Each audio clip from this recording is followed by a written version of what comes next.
तो इस वीडियो में हम डिस्कस करने वाले हैं आरपीएससी फर्स्ट ग्रेड में जो मेंशन है मेजर लिटरेरी मूवमेंट्स। इसमें हमें 5 मूवमेंट पढ़ने हैं: romanticism, Gothic, pre Raphaelite movement, realism and existentialism. तो सबसे पहले शुरुआत करते हैं रोमांटिसिज्म से। ये कब शुरू हुआ था? ये 1798 से लेकर के 1837। देखो 1798 यानी 18th जो सेंचुरी थी वो ख़त्म होने वाली थी, और ये क्या है 19th सेंचुरी तक चला। तो आया समझ में? ये कौन सी सेंचुरी यानी 1798 यानी ख़त्म होने वाली है कौन सी? 18th century. I have to change the pen. तो जो रोमांटिसिज्म है ना वो क्या था? ये एक लिटरेरी मूवमेंट था of imagination, emotion and nature. देखो 1 मिनट के लिए ना सिर्फ ध्यान से सुनने की कोशिश करना कि था क्या, आपके दिमाग में पिक्चर है ना एकदम क्लियर हो जाएगी। देखो रोमांटिसिज्म एक लिटरेरी और एक आर्टिस्टिक मूवमेंट था। आर्टिस्टिक इसलिए था क्योंकि इसमें जो लिखने वाले जो राइटर्स थे, पेंटर्स थे, वो भी इंक्लूडेड थे। जो कब शुरू होता है? 18th सेंचुरी में। 1798 से इसकी शुरुआत मानी जाती है। कब से? 1798 से इसकी शुरुआत मानी जाती है, यानी 18th सेंचुरी जब ख़त्म होने वाली थी, यानी लेट 18th सेंचुरी से लेकर के 19th सेंचुरी की बिगनिंग तक इसको माना जाता है। ये जो मूवमेंट है ना, सबसे पहले देखो कहाँ शुरू हुआ था। सबसे पहले ये ई और जी यानी इंग्लैंड और जर्मनी में इसका डेवलपमेंट हुआ। तो इसकी जो फॉर्मल जो बिगनिंग मानी जाती है ना, वो मानी जाती है जब विलियम वर्ड्सवर्थ का और एस.टी. कॉलरिज का एक वर्क था, क्या नाम था उसका? लिरिकल बैलेड्स, जो कि कब पब्लिश हुआ था? 1798 में। जब वो आया तब से हम इसकी रोमांटिसिज्म की शुरुआत मानते हैं। अब देखो रोमांटिसिज्म क्यों आया, क्या रीजंस थे कि रोमांटिसिज्म की जो शुरुआत हुई, ये जो मूवमेंट हमें देखने को मिला।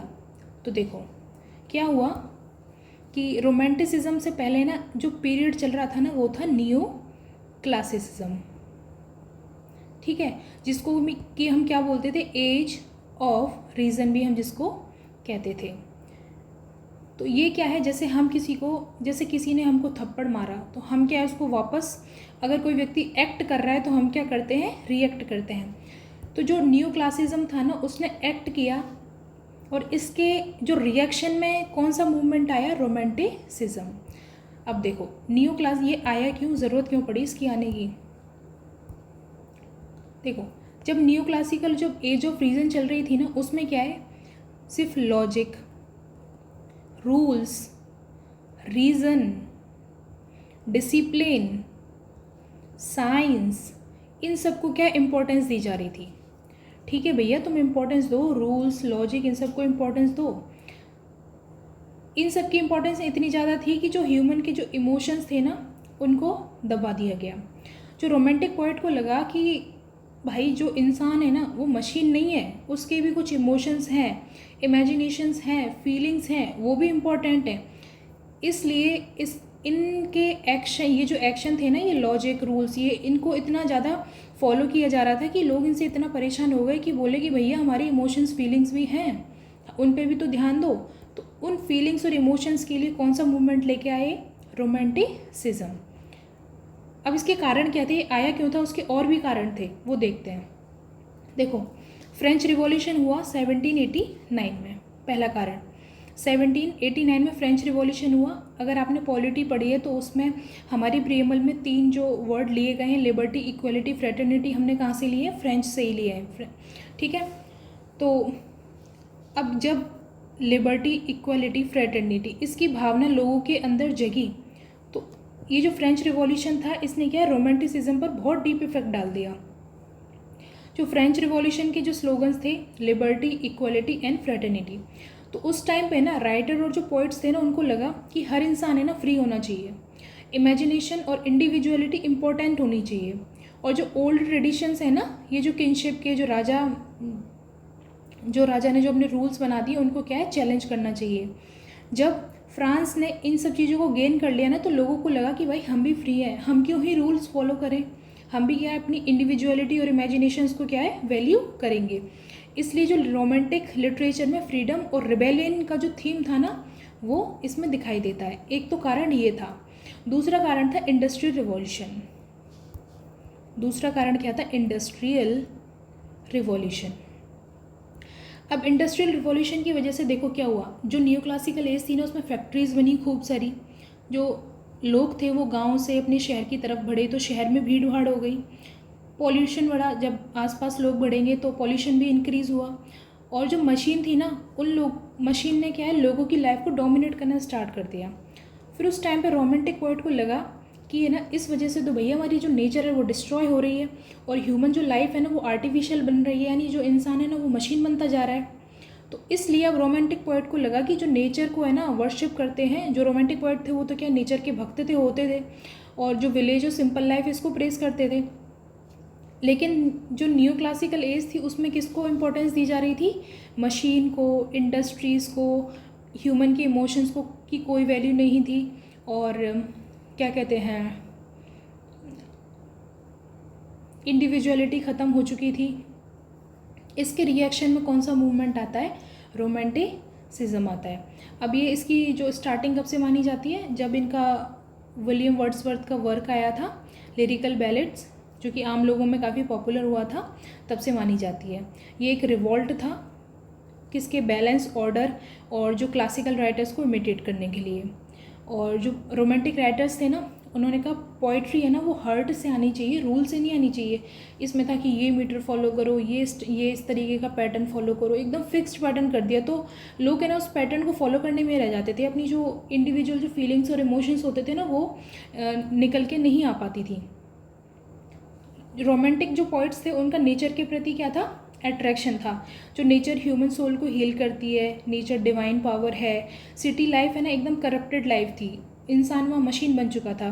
माउंटेन्स, बर्ड्स और जैसे फॉरेस्ट होता है उसको रोमांटिक पोइट्री में जगह मिलती थी, लेकिन जो न्यू क्लासिकल जो पोइट्री थी उसमें किसकी जगह नहीं थी, सिर्फ तर्क की जगह थी।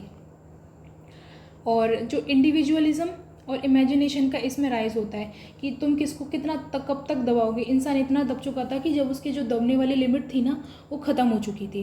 अब क्या है, उसका रिएक्शन बाहर निकल के आता है, और वो रिएक्शन किसके रूप में निकल के आया, रोमांटिक मूवमेंट के रूप में निकल के आया। अब जो रोमांटिक इंडिविजुअलिटी को इम्पोर्टेंस देते थे, हर पर्सन यूनिक है भैया, इमेजिनेशन है ना वो क्रिएटिव पावर होती है, वो कुछ भी बना सकती है, इमेजिनेशन से आप कहीं से कहीं भी पहुंच सकते हो। और जो पॉइंट होता है ना एक प्रॉफिट जैसा होता है, इसलिए जो ड्रीम्स और सुपर नेचुरल और फैंटेसी भी क्या है रोमांटिक लिटरेचर में इंट्रोड्यूस हुई। तो आपको ये अब समझ में आ गया होगा कि ये रोमांटिसिज्म की शुरुआत कैसे होती है। इसमें हम 2 जनरेशन्स के पॉइंट को और पढ़ेंगे, तो मैं इसको अब इसके टेक्स्ट के थ्रू डिस्कस करती हूँ। सॉरी यार, छोटी मोटी मिस्टेक हुआ करे ना तो थोड़ा कोऑपरेट कर लिया करो, क्योंकि मैं लाइफ में इतना कभी नहीं बोली हूँ जितना मैंने अब बोलना स्टार्ट किया है, तो मेरा मुँह भी थक जाता है बोलते बोलते। मैं बहुत शांत रहती हूँ, तो स्टार्ट करते हैं चलो। Romanticism was a literary movement which started against, अब समझ में आया कि न्यू क्लासिकल के लिए, यानी न्यू क्लासिकल से मतलब समझ लो रूल्स का हमने क्या कर दिया, उनको अपोज किया कि नहीं हमें रूल्स नहीं चाहिए। किसके लिए, इंडस्ट्रीज़ के लिए और एक्सेसिव रीजन, हर चीज़ में तर्क क्या है, क्यों है, कैसे है, नहीं भाई तर्क नहीं चाहिए।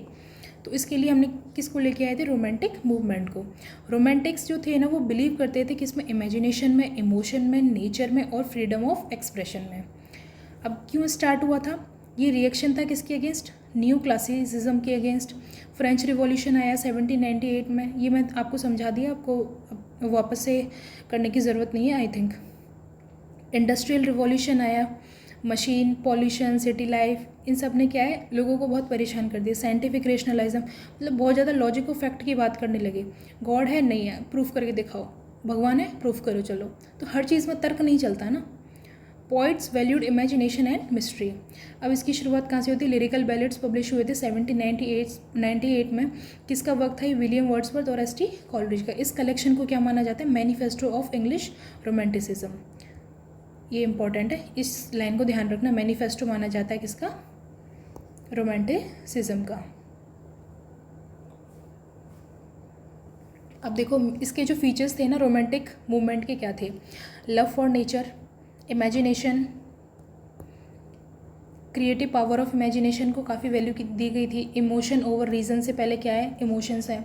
इंडिविजुअलिज्म, इंडिविजुअल फ्रीडम को और यूनिक पर्सनैलिटी सेल्फ एक्सप्रेशन को जगह दी गई थी। सुपर नेचुरलिज्म, इंटरेस्ट दिखाया गया कि इसमें मिस्ट्री में, मैजिक में, ड्रीम्स में सुपर नेचुरल एलिमेंट्स को इंट्रोड्यूस किया गया इसमें। मिडेवियलिज्म यानी fascination for middle ages, old legends, जो मिडिल एज थी ना, जो 5th से 15th सेंचुरी के समथिंग चलती है, तो उसमें क्या है, ओल्ड कैसल्स वगैरह इनको दिखाया गया था। तो इनके तरफ जो रोमांटिक थे उनका रुझान गया। वो उस टाइम की क्या है, जैसे गॉथिक मूवमेंट आएगा ना, वो भी इसी का पार्ट है। तो उसमें क्या है, ओल्ड कैसल्स को यूज़ किया जाता था और उस टाइम के कुछ घटनाओं को जो इस पोइट्री में यूज़ किया जाता था, इस वजह से इनको पोइट्री नहीं, लिखने में भी, राइटिंग्स में भी इनको यूज़ किया जाता था। कॉमन मैन और सिंपल लैंग्वेज हो गई। कॉमन जो पीपल थे उनको वैल्यू दी जाने लगी। Rural life, simple language important हो गई। सब्जेक्टिविटी आने लगी। देखो, एक पेपर होता है ऑब्जेक्टिव, एक होता है सब्जेक्टिव। ऑब्जेक्टिव पेपर में हम क्या, एक ही जो ऑप्शन, जो करेक्ट ऑप्शन होता है ना, उसे हमें टिक करना होता है। लेकिन सब्जेक्टिव पेपर होता है, उसमें सब बच्चे अपना अलग अलग आंसर लिखते हैं। तो यहाँ पे सबकी इंडिविजुअलिटी यानी शो होती है, यानी पर्सनल फीलिंग सबकी अलग अलग हैं, सबके इमोशंस अलग हैं। Inner experience are the main focus. I hope ये समझ में आया होगा। और देखो, ये जो रोमांटिक मूवमेंट था ना, इसके टाइम पे 2 जनरेशन के हम पोइट्स देखने को मिलते हैं। एक तो फर्स्ट जनरेशन, एक है सेकेंड जनरेशन। फर्स्ट जनरेशन में किसको हम देखते हैं, विलियम वर्ड्सवर्थ को और एस.टी. कॉलरिज को। वर्ड्सवर्थ को क्या बोला जाता है, पोइट ऑफ नेचर। ये देखो याद रख लेना, एग्जाम में आ सकता है। इन्होंने लिरिकल बैलेड लिखी, टिंटन एबे लिखे और द प्रिल्यूड। टिंटन एबे अपने सिलेबस में है। लिरिकल बैलेड्स हमने देख लिया अभी। इनको पोइट ऑफ नेचर बोला जाता है, यानी नेचर के बारे में लिखते हैं। एस.टी. कॉलरिज सुपर नेचुरलिज्म के ऊपर लिखते हैं, इमेजिनेशन के ऊपर लिखते हैं। इनका वर्क है the rhyme of ancient mariner और कुबला खां। किसका है, एस.टी. कॉलरिज का। इनको क्या बोला जाता है, पोइट ऑफ सुपर नेचुरलिज्म। फिर आते हैं सेकंड जनरेशन पोइट। इनमें आते हैं जॉन कीट्स। जॉन कीट्स है ना, पोइट ऑफ ब्यूटी के लिए जाने जाते हैं। इन्होंने ओड्स लिखे, ode to nightingale, ode to autumn. जो पी.वी. शैले हैं, उन्होंने इनको जाना जाता है poet of revolution and idealism. इन्होंने वर्क्स लिखे कौन से, ode to the west wind और टू अ स्काईलार्क। फिर लॉर्ड बायरन, बायरोनिक हीरो इन्होंने यूज़ किए। जो इन्होंने यूज़ किए अपनी राइटिंग्स में, उनको बायरोनिक हीरो बोला जाता था। इन्होंने रिबेलियन इन थीम्स पे लिखा। इनके वर्क हैं डॉन जुआन, चाइल्ड हेरोल्ड और पिलग्रिमेज। ठीक है, सॉरी। देखो, फर्स्ट जनरेशन के पॉइंट कौन है, William Wordsworth, ST. Coleridge. Second generation की John Keats, PB. Shelley and Lord Byron. I hope ये समझ में आ गया होगा। देखो, इंपॉर्टेंट कॉन्सेप्ट, रोमांटिक हीरो होता है ना, उसको बायरोनिक हीरो बोलते थे। रिबेलियस होता था, इंडिपेंडेंट होता था, इमोशनल होता था, इंडिविजुअलिस्ट हीरो। लॉर्ड बायरन के हीरोज़ को हम बायरोनिक हीरो बोलते थे। नेगेटिव कैपेबिलिटी, ये जो टर्म थी ना, किसने दी थी, जॉन कीट्स ने। देखो, ये एग्जाम में ये क्वेश्चन आया हुआ है और इसको ध्यान रखना। The ability to remain in uncertainties, mysteries and doubts without irritable reaching after facts. देखो, नेगेटिव कैपेबिलिटी का क्या मतलब है, इसमें जो जॉन कीट्स है ना, वो कहते हैं कि जो एक ग्रेट पॉइंट होता है ना, या फिर कोई ग्रेट पर्सन होता है, तो वो जो लाइफ की जो अनसर्टेनिटीज़ है ना, क्या है अनसर्टेनिटीज़, मिस्ट्रीज़ और जो डाउट्स से बिना इरिटेट हुए उनको एक्सेप्ट करके, बिना किसी चीज़ का लॉजिकल आंसर ढूंढे उनके साथ रहता है, उसे ही हम क्या बोल सकते हैं, ग्रेट पॉइंट बोल सकते हैं। यानी उनका कहने का सीधा सा मतलब ये था कि हर चीज़ को है ना, मतलब इमीडिएटली एक्सप्लेन या प्रूफ करने की ज़रूरत नहीं है। कभी कभी क्या है, जो मिस्ट्री होती है और जो अनसर्टेनिटी होती है ना, उसको फील करने की भी क्या है, इम्पोर्टेंस है। बस यही है, इसको ही नेगेटिव कैपेबिलिटी बोलते हैं। अब बढ़ते हैं अपने आगे। इम्पॉर्टेंट वर्क्स, टिंटन एबे अपने सिलेबस में, विलियम वर्ड्सवर्थ का है, देख लिया। कुबला खां, एस.टी. कॉलरिज का है। Rime of ancient mariner, Coleridge का है।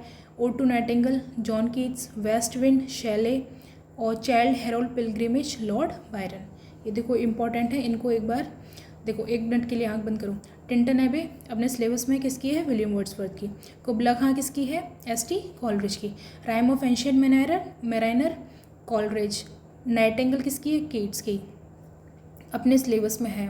वेस्ट विंड, शैले और चाइल्ड हेरोल्ड किसकी है, बायरन। पिलग्रिमेज जो है लॉर्ड बायरन की है। अब रोमांटिसिज्म और न्यू क्लासिज्म में डिफरेंस देखते हैं। जो रोमांटिक मूवमेंट आया, देखो रोमांटिसिज्म में इमोशन को वैल्यू दी गई थी, यहाँ क्या थे, रीज़न थे। या लॉजिक देते थे, लोग इमेजिनेशन में जी रहे थे रोमांटिसिज्म में। इधर रूल्स की बात करते थे, बोलते ना नेचर, ये बोलते थे डिसिप्लिन में रहो एकदम स्ट्रिक्ट, बोलते ना भाई ना, हम तो आज़ाद हैं, फ्रीडम। इधर सोसाइटी को वैल्यू दी गई थी और यहाँ इंडिविजुअल को, भाई मैं हूँ इंडिविजुअल, मेरी भी कुछ इमोशंस हैं, मेरी भी कुछ फीलिंग्स हैं। इधर आर्टिफिशियल लैंग्वेज को यूज़ करते थे लोग, इधर सिंपल एकदम लैंग्वेज यूज़ की जाती थी रोमांटिसिज्म में। अब शॉर्ट में देखो, 1798 में स्टार्ट होता है। लिरिकल बैलेड्स इसकी स्टार्टिंग मानी जाती है। नेचर इसकी थीम होती है। इमेजिनेशन और इमोशन को इंपॉर्टेंट माना जाता है। कॉमन मैन और सिंपल लैंग्वेज होती है। किसके अगेंस्ट था ये? रीज़न और रूल्स के अगेंस्ट था। विलियम वर्ड्सवर्थ को नेचर ऑफ पोइट बोला जाता है, poet of nature. S T Coleridge को सुपर नेचुरलिज्म की जाना जाता है। कीट्स को ब्यूटी ऑफ पोइट बोला जाता है, पोइट ऑफ ब्यूटी, क्योंकि वो नेचर के लिए लिखते थे। शैली को रिवॉल्यूशनरी पोइट बोला जाता है। P B Shelley Lord Byronic hero को यूज़ करते हैं। और बस हो गया, romantic, nature, imagination, emotion, freedom, common man. यहाँ आपका रोमांटिक मूवमेंट, रोमांटिसिज्म ख़त्म होता है। अब बढ़ते हैं गॉथिक मूवमेंट। अब देखो, Gothic movement is a literary movement of horror, mystery, fear and super natural. यानी इसमें भूत प्रेत ये वाली चीज़ें आ जाएंगी। वो क्या है, यूज़ किया था अपनी राइटिंग्स में, उसको गॉथिसिज्म बोला जाता है। ये क्या था? रिएक्शन था against reason, order, rationality of new classicism. यानी एक रोमांटिसिज्म का ये पार्ट है एक। तो एक इसके अगेंस्ट था, जो न्यू क्लासिकल के जो रूल्स थे, ऑर्डर्स थे, उनके अगेंस्ट था। इसकी स्टार्टिंग होती है, जो गॉथिक है ना, word goth comes from the Germanic tribe called goths. यानी जर्मन में एक ट्राइब थी जिसको हम क्या बोलते थे? गॉथ्स बोलते थे, वहीं से इसका नाम पड़ा है। It was first use by Gothic architect, old Castle's, church, ruins. Gothic novel शुरू होता है किससे? द कासल ऑफ ऑटरेंटो 1764 में लिखा जाता है। किसके द्वारा? हॉरेस वॉलपोल के द्वारा। अब गॉथिसिज्म डेवलप कैसे हुआ? ये क्या था? ये भी एक क्या है, एक रिएक्शन था against excessive reason and logic. अरे इतने रीज़न लॉजिक देखे ना, दिमाग ऐसे दही बना दिया था उन्होंने। तो हमें क्या है, थोड़ा सा मसाला मिर्ची चाहिए था। मसाला मिर्ची के लिए क्या है, हमने भूत प्रेत वाली कहानियाँ, मिस्ट्रीज़ वाली कहानियाँ लिखना और सुनना शुरू किया। इन्फ्लुएंस ऑफ मिडिवलिज्म, जैसे मिडिवल जो एरा था ना, जिसमें कि कासल्स होते थे, यानी बड़े बड़े जो महल होते थे और लड़ाइयाँ होती थी, नाइट्स, ओल्ड लेजेंड्स होते थे, उनके बारे में लिखना शुरू किया। क्यूरियोसिटी अबाउट सुपर नेचुरल, यानी नेचुरल बियॉन्ड नेचुरल से, जो फिजिकल वर्ल्ड से उससे बियॉन्ड जब लिखना शुरू किया तो उसको गॉथिसिज्म बोला जाता था। डिज़ायर फॉर स्ट्रॉन्ग इमोशन, जिसमें क्या होता था? डर होता था, टेरर होता था, एंजाइटी होती थी, इमेजिनेटिव, और जो लिटरेचर थी कैसी थी? इमेजिनेटिव। अब देखो, गॉथिक एलिमेंट्स, इसकी जो सेटिंग होती थी किसी कासल में होती, ओल्ड कासल, यानी किसी पुराने, ये इसको कासल बोलते हैं। देख लो, भूतिया घर, एकदम अंधेरे वाले कमरे होते थे, ट्रैप डोर्स होते थे। मतलब अगर आप 2000 के समथिंग बॉर्न वाले बच्चे हो ना, तो आपने देखा ही होगा यार, सभी 2000 के समथिंग ही होंगे। एक शो आता था, फिर कोई है, और एक दो शो और आते थे, मुझे नाम याद नहीं आ रहा, लेकिन मैं तो यही देखती थी तो मुझे यही याद है। तो अगर आपने वो देखा है ना, तो आप उसको याद कर लो। वो मतलब गॉथिक एलिमेंट उसमें जो दिखाया जाता है ना, भूत प्रेत वाला, वही सब है। एटमॉस्फेयर इसका कैसा होता है? मिस्ट्री एंड सस्पेंस होता है, अननोन इवेंट्स होते हैं, डर होता है, थ्रेटनिंग फीलिंग होती है।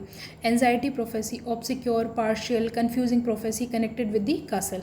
ओमेंस, पोर्टेंट्स, विजन, यानी डिस्टर्बिंग ड्रीम्स होते हैं, विजन्स होते हैं, और portent of coming events. Super natural events को यूज़ किया जाता है, ghost, skeleton, witches, magic, giants, यानी बड़े बड़े जो क्या बोलते हैं उनको, दानव होते हैं, उनको यूज़ किया जाता है। एनिमेट ऑब्जेक्ट्स को यूज़ किया जाता है, जैसे किताब है वो चलने लग गई, पेन है वो घूमने फिरने लग गया, इस तरीके से। हाई इमोशनल इंटेंसिटी होती है, यानी एंगर होता है, सॉरो होता है, सरप्राइज होता है, टेरर होता है, पैनिक होता है, ड्रेड होता है। ड्रेड मतलब डर या भय। वोमेन इन डिस्ट्रेस, यानी इसमें जो वोमेन होती है ना, वो एकदम लोनली होती है, पेंसिव होती है, हेल्पलेस होती है। हीरोइंस, फेंटिंग, यानी वो देख के डर जाती है, ऐसा चिल्लाती है। सॉबिंग, यानी कोई जैसे उसमें उस जो शो आता था ना, उसमें एक विच है जो कि पायल पहन के जा रही है, इस तरीके से वुमेंस को ऐसे दिखाया जाता था इसमें।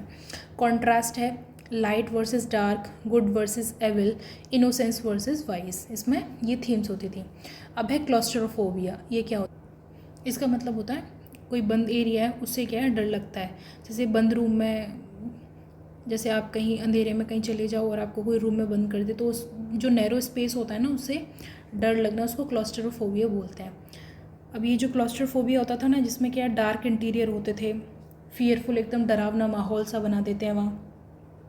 मतलब छोटी जो जगह होती है और जो डरावनी जगह होती है ना, उसको यहाँ पे यूज़ किया जाता है, तो उसको क्लॉस्ट्रोफोबिया बोलते हैं। नहीं, जगहों से डरना, छोटी जगहों से डरना। जैसे रात में हम अकेले हैं तो हमको डर लग जाता है, तो वो क्लॉस्ट्रोफोबिया के अंदर ही आएगा ऐसे, अगर किसी को ज़्यादा होता है ऐसा तो। और ये क्या है, इंडिकेट हेल्पलेसनेस, हॉरर, एकदम डर का माहौल, and mental suffering of the victim. Abnormal dread of being confined in a close और नैरो प्लेस, यानी किसी क्लोज और नैरो प्लेस में बंद कर देना, इस तरीके से। अब देखो, जो गॉथिसिज्म है ना, shares many features with romanticism. अब जो गॉथिसिज्म है ना, रोमांटिसिज्म जैसा ही, लेकिन रोमांटिसिज्म क्या है, लाइट साइड को फोकस करता है, वहीं गॉथिसिज्म क्या है, डार्क साइड को, ह्यूमैनिटी की डार्क साइड को दिखाता है। It consider the darker more tragic side of the romantic movement, जैसे कि सिन, एविल, कर्स, फेट, डूम, मैडनेस, इन सबको दिखाता है। It deals with the darker aspect of human nature. Human nature के दो पहलू होते हैं, जो एक पॉजिटिव वाला है उसको तो कौन दिखा रहा है, रोमांटिसिज्म दिखा रहा है, जैसे कि love, imaginations and in all. और ये जो डार्क साइड है, जैसे कि सिन यानी पाप, बुराई, इन सबको ये गॉथिसिज्म दिखा रहा है। ये पॉपुलर कब होता है, second half of the 18th century. अब देखो ये कुछ वर्क्स हैं। देखो गॉथिक फिक्शन, इसमें ना ये अमेरिका में भी डेवलप हुआ। The sub genre of romanticism called dark romanticism in American.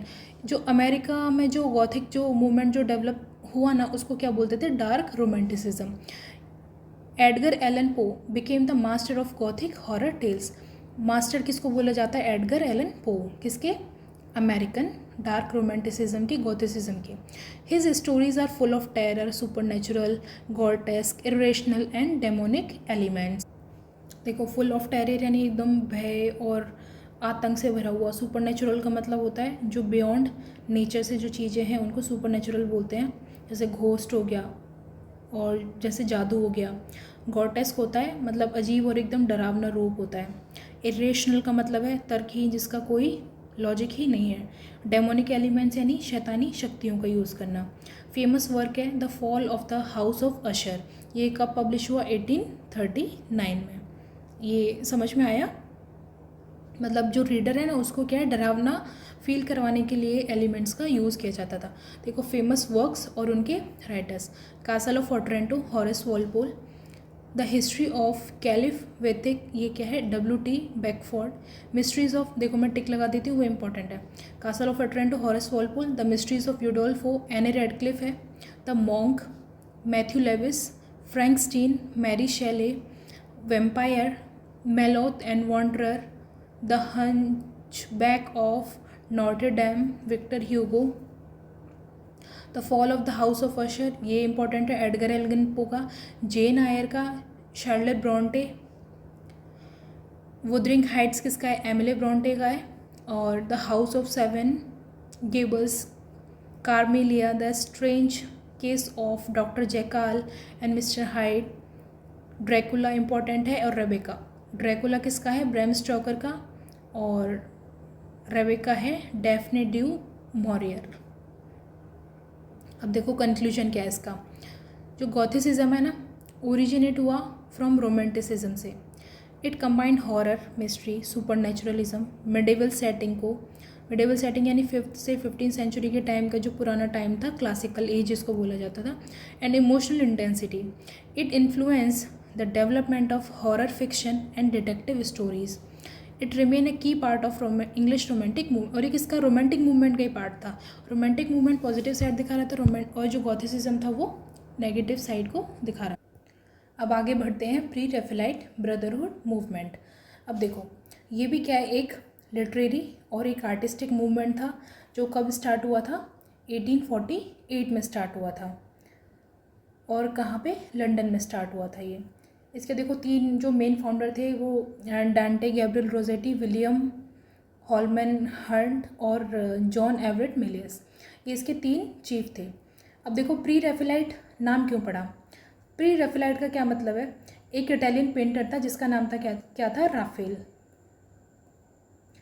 Pre का मतलब है पहले, तो राफेल से जो पहले वाले के जो पहले वाला जो आर्ट था ना उसके बारे में बात की जा रही है। मतलब उनका मानना था कि जो राफेल के जो बाद है ना जो आर्ट आया ना वो कैसा था? आर्टिफिशियल था, मैकेनिकल था और कैसा था? एकदम फॉर्मल बन गया था।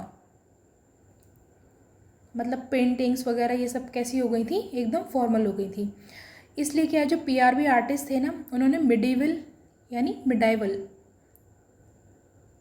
5th से 15th सेंचुरी और जो रेनेसा जब से रेनेसा स्टार्ट होता है 16th सेंचुरी 14, 15, 16 सेंचुरी का, उस आर्ट की सिंप्लिसिटी को वापस से लाना चाहते थे। ठीक है, 1848 में शुरू हो रहा है, इसका मतलब 19th सेंचुरी। अब ये जो पीआरबी है ना वो आया क्यों? उसके रीजंस क्या क्या थे? देखो, इंडस्ट्रियलाइजेशन और मशीन जो कल्चर था ना उसके अगेंस्ट इसका रिएक्शन था पहला। दूसरा, इसका जो रिएक्शन था ना किसके अगेंस्ट था? कि जो आर्टिफिशियल जो आर्ट जो फॉलो की जा रही थी ना उसके अगेंस्ट था। तीसरा, इसका जो रिएक्शन था ना जैसे जब रोमांटिसिज्म आया ना उसी के टाइम ड्यूरेशन में ये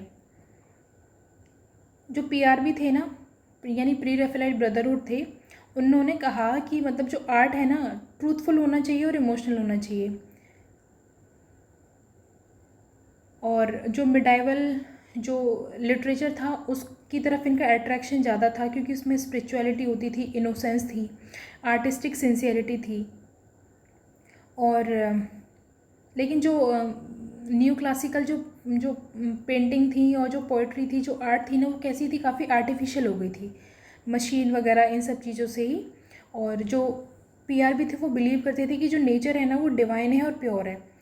इस वजह से वो क्या है वो आउटडोर ऑब्जर्वेशंस को ज़्यादा प्रेफरेंस देते थे मॉरल और स्पिरिचुअल प्योरिटी की सर्च में, क्योंकि इंसान तो मशीन बन चुका था उस टाइम पे। तो जो विक्टोरियन सोसाइटी पे मतलब क्रिटिसिज्म क्रिएट करता है कि वो बहुत मटेरियलिस्टिक हो गई थी, वो ब्यूटी, स्पिरिचुअलिटी, प्योरिटी, सब चीज़ें कहीं खो गई थी और वो इन सब चीज़ों को क्या करना चाहते थे? रिवाइव करना चाहते थे, जो प्री रैफेलाइट ब्रदर्स थे। आपको एक इमेज बन गई होगी आपके दिमाग में। तो शॉर्ट में देखो क्या था, जो प्री रैफेलाइट ब्रदरहुड मूवमेंट था वो इंडस्ट्रियलाइजेशन और जो विक्टोरियन एज की जो आर्टिफिशियल आर्ट थी ना उसके अगेंस्ट ये एक रिएक्शन था, जिसका एम सिर्फ क्या था कि जो नेचुरल ब्यूटी है, सिंसियरिटी है और जो मिडाइवल टाइम की जो स्पिरिचुअलिटी को रिवाइव करना था।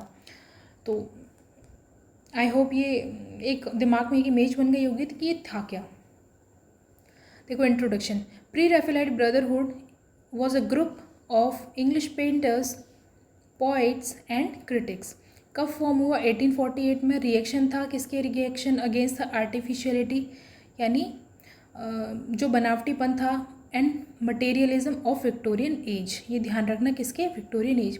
जो पीआरबी थे वो wanted to return the simplicity, sincerity and beauty of art before the time of Raphael. जो राफेल जो पेंटर था ना उससे पहले वाली जो क्या थी, जो सिंप्लिसिटी थी ना उसको वापस लाना चाहते थे। अब इसके फाउंडर कौन थे? Dante Gabriel Rossetti, William Holman Hunt, John Everett Millais, ये तो इसके मेन फाउंडर थे। ठीक है, थॉमस वुलनर ये क्या थे? स्कल्प्टर थे। और विलियम माइकल रोजेटी ये रोजेटी के छोटे भाई थे। जो डांटे गैब्रियल रोजेटी उसके छोटे भाई थे, ये क्या थे? एक पोइट थे और एक क्रिटिक थे। अब इनका एम और ऑब्जेक्टिव क्या था? The prime objective was to return to the spirit and manner of the painters who lived before Raphael. यानी राफेल का ये टाइम पीरियड है 15th सेंचुरी के से पहले जो थी ना जो आर्ट थी उसकी तरफ वापस जाना। They wanted to create what was natural, true and beautiful. वो क्या क्रिएट करना चाहते थे? नेचुरल, एकदम ट्रू और beautiful. This sought truth, beauty, simplicity and medieval spirit in art and life. और आर्ट में क्या लेके आए वो? मिडेवल स्पिरिट को, सिंप्लिसिटी को उन्होंने इंड्यूस किया। अब उनका मोटो क्या था? Return to the nature, nature की तरफ वापस लौटो। क्योंकि वो क्लासिकल एज में जाना चाहते थे। They believe that art should closely observe nature and reality. Machine की लाइफ छोड़ो, आर्ट की तरफ वापस चलो।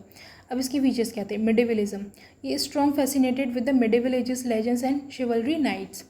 लव ऑफ ब्यूटी यानी aestheticism, beauty became the central idea. इनके जो थीम्स होती थी ना, उनमें इनका जो थीम होता था, सेंट्रल थीम होता था, वो क्या होता था? ब्यूटी। और इसी को क्या बोला जाता था? एस्थेटिसिज्म। इसमें क्या किया जाता था? डिटेल नेचर डिस्क्रिप्शन, नेचर को काफ़ी डिटेल में एक्सप्रेस किया जाता था। जो छोटी से छोटी डिटेल होती थी ना, उसको भी ये दिखाते थे। Minute observations of flowers, trees, colours and natural scenes, यानी अपनी पेंटिंग्स में क्या करते थे ये? इनके एकदम डिटेल्ड चीज़ों को दिखाते थे। Symbolism, objects often had symbolic meaning, कुछ भी अपनी राइटिंग्स में कुछ भी यूज़ करते थे, उनका क्या होता था? सिम्बॉलिक मीनिंग होता था। स्पिरिचुअल होता था एंड मिस्टिकल टोन होती थी। Poem and paintings looked dreamy and mystical, एकदम ऐसे सपनों वाली लगती थी, जैसे इमेजिनेशन में फैसिनेशंस होती हैं वैसी। सिंप्लिसिटी थी और सिंसियरिटी थी। Reaction against artificial Victorian style, और किसके अगेंस्ट रिएक्शन था ये? विक्टोरियन एज के अगेंस्ट। सेंशुअसनेस का यूज़ किया गया था। Rich sensory imagery of beauty, colour, sound, fragrance and visual imagery. देखो इसका मतलब ये, जब हम इनकी पोएम्स को पढ़ेंगे ना, तो अगर उसमें साउंड का उसमें कोई एलिमेंट यूज़ किया है तो हमारे दिमाग में साउंड की इमेज बनेगी। फ्रेग्रेंस जैसे फूलों की खुशबू, ऐसे करके उसमें कुछ लिखा हुआ है तो हमारे दिमाग में वो फ्रेग्रेंस भी आएगी। फिर कलर, यानी वो रेड कलर था, वो वाइट कलर था, इस तरीके से हमारे दिमाग में जो इमेज बनती है ना, तो हमारी जो सेंसरी इमेज, यानी सेंस हमारे 5 होते हैं। स्मेल, मतलब आई से दिख रहा है, टेस्ट, इस तरीके जो इमेजरी इसमें यूज़ की जाती है उसे सेंशुअस इमेजरी कहते हैं। आर्टिस्टिक परफेक्शन, यानी great attention to the details, craftsmanship and decoration, और उसमें क्या है? डिटेल्ड वर्क करते थे। ऐसे ही नहीं कि बस हो गया नॉर्मल पेंटिंग बना दी, एकदम माइन्यूट डिटेल्स को भी बहुत ध्यान से वो परफॉर्म करते थे। अब इनको इंस्पिरेशन कहाँ से मिली? PRB took inspiration from painters like Sandro, Botticelli, Pietro Perugino and Michelangelo. यहाँ से वो क्या लेता है? ये जो ग्रुप है इंस्पिरेशन लेता है। They were also inspired by the themes of the medieval period. ये जो पेंटर्स थे ना, ये भी किससे इन्फ्लुएंस थे? मिडाइवल पीरियड के जो पेंटर्स थे उनसे इन्फ्लुएंस थे। They use bright colours, natural settings and believed in the depiction of small details, यानी छोटी छोटी डिटेल्स को भी वो डेपिक्ट करते थे। और जो ब्राइट कलर का, यानी एकदम चमकीले चटकीले कलर्स का यूज़ किया जाता था नेचुरल सेटिंग्स में। तो इनसे भी क्या है? ये ग्रुप क्या है? इंस्पायर्ड था। अब क्या है? पीआरबी इन्फ्लुएंस होके अपने जो वर्क हैं पोएट्री, पेंटिंग और एस्थेटिक्स में यूज़ करने लगा। Their literature was musical, decorative, symbolic and full of sensuous beauty. Their poetry was called fleshly school of poetry because its focus on sensuousness, passion and physical imagery. मतलब इसको flashy school of poetry बोला गया था। क्यों? क्योंकि इसमें sensuousness को use किया गया, पैशन को, फिजिकल इमेजरी को इसमें यूज़ किया गया था। अब देखो इंपॉर्टेंट इसके राइटर्स, डेंटे गैब्रियल रोजेटी, इनका वर्क है the bless डेमोजेल।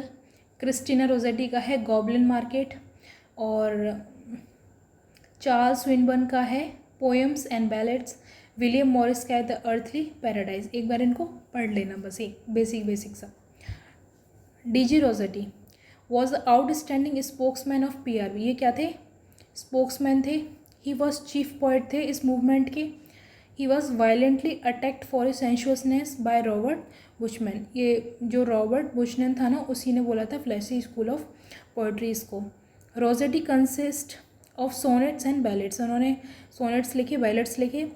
In the sonnets of the house of life he pours out his yearning and beautiful wife. अपनी वाइफ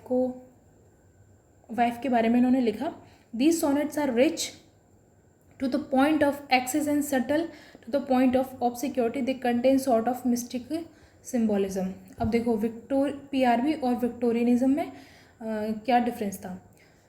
जो पीआरबी थे वो ब्यूटी सेंटर्ड थे, यानी ब्यूटी को उन्होंने सेंटर बनाया हुआ था। विक्टोरी में मॉरलिटी सेंटर्ड थी, यानी वैल्यूज़, रूल्स, इनको माना जा रहा था। पीआरवी मेडिवलिज्म को फॉलो कर रहे थे, ये इंडस्ट्रियल मॉडर्निटी को। इधर आर्ट और इमेजिनेशन की बात कर रहे थे और ये प्रैक्टिकल की बात कर रहे थे। इधर सेंशुअसनेस इमेजरी को यूज़ किया जा रहा था, ये सीरियस और सोशल सीरियसनेस को फोकस कर रहे थे। इधर इंडिविजुअल एक्सप्रेशन था, इधर कन्वेंशनलिटी थी। ठीक है, अब कंट्रीब्यूशन की बात करते हैं। PRB gave a new direction to the art and literature in 19th century. It revive interest in medieval nature and beauty. मतलब जब मॉडर्न टाइम था ना, उस टाइम पे भी इन्होंने क्या किया, जो मिडाइवल आर्ट था, जो क्लासिकल आर्ट था, उसकी तरफ लोगों का रुझान को मोड़ा। It influence the aesthetic movement and symbolism. इन्होंने जो एस्थेटिक मूवमेंट था उसको भी इन्फ्लुएंस किया और सिम्बोलिज्म को भी। It brought freshness, imagination and sincerity back to English poetry and art. और बहुत टाइम बाद में क्या है, जो इंग्लिश पोइट्री थी ना, उसमें एकदम फ्रेशनेस लेके आई थी, यानी नेचर को वापस से इंड्यूस किया गया। अब तक लोग तर्क वर्क इनमें ही चल रहे थे, इमेजिनेशन को इन्होंने इंट्रोड्यूस किया, सिंसियरिटी को वापस लेके आई किसमें, इंग्लिश पोइट्री और आर्ट में। अब देखो फैक्ट्स। पीआरबी 1848 में फाउंड होता है, प्री राफेलाइट ब्रदरहुड। इसका जो मेन लीडर था वो था डेंटे गैब्रियल रोसेटी। मोटो क्या था, return to the nature. Features क्या थे, medievalism, love of beauty, symbolism, nature, description था, सेंसुअसनेस थी। पीआरबी क्या था, रिएक्शन था एक अगेंस्ट किसके, विक्टोरियन आर्ट के, आर्टिफिशियल विक्टोरियन आर्ट।